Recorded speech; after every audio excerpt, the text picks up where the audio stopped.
Hello!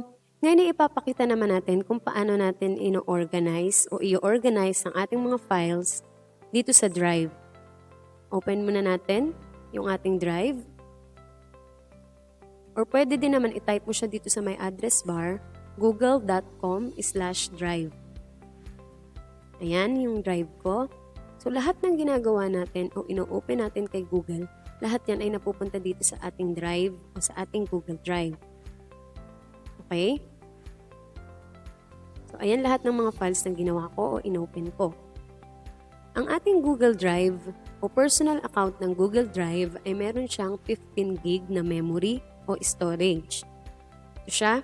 Tapos, itong blue indicator na to, yan yung mga na-consume na natin na memory. Okay? Ngayon, dito kay new, pwede ka ditong maggawa ng folder. Okay, try natin. Gawin ko ay school files.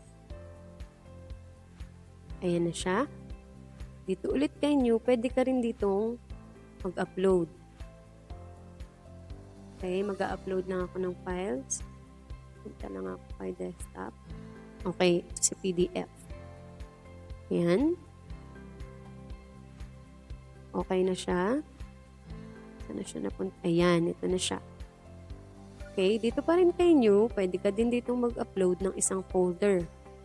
Gaya nito. Upload ko siya. Yung kapag ayaw mo ng ulit-ulit, gusto mo isang folder na lang yung upload mo, pwede. So, ayan, upload na siya. At dito din kay new tayo, nakakapagawa o nakakapag-create ng bagong file ng docs, sheets, slide, forms, at saka lahat ng mga nandyan. Ayan. So, try muna natin dito kay docs. Kita lang natin. Palitan natin yung file name ng doc1. Ayan. So, itong mga ginagawa natin, lahat ng ginagawa natin, kahit hindi natin siya i-save, automatic siya na masisave sa ating Google Drive. Tignan natin. So, doc1, wait natin.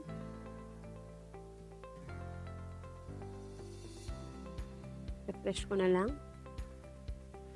Okay, so ayan na siya. Ngayon naman, isi-save natin siya sa isang folder. Punta tayo dito sa icon na to, move. Tapos ilagay natin siya dito kay school files. Okay, move. Punta tayo ulit dito. Tignan natin. Okay, so ayun, na-save na siya. Balik tayo ngayon kay Drive.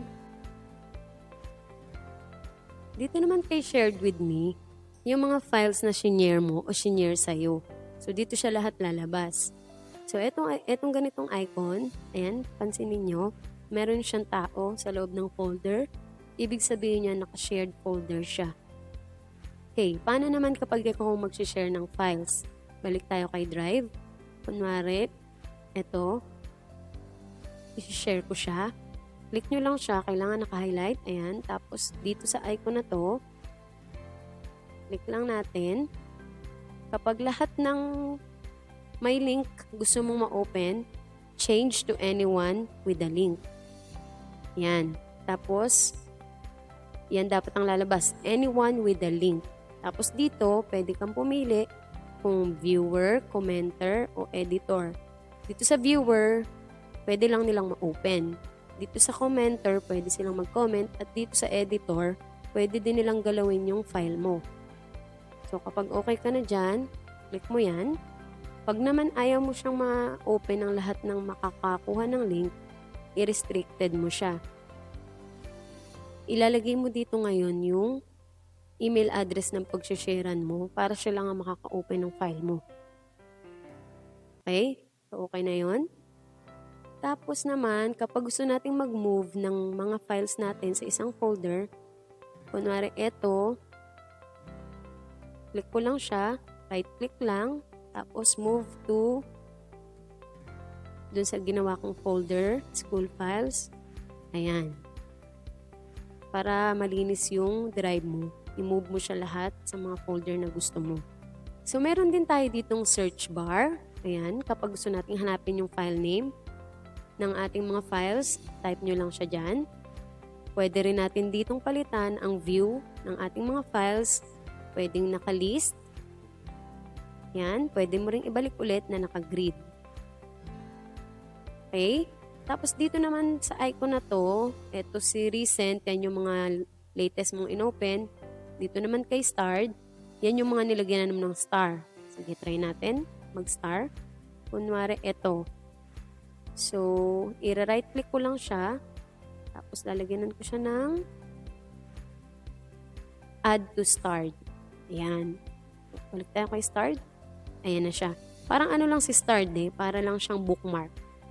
Yun. Tapos ano pa, ito si trash. Ayan. Yung mga dinidelete natin. So, dito siya lumalabas. Okay? So, yun lang. Sana may natutunan kayo. Thank you!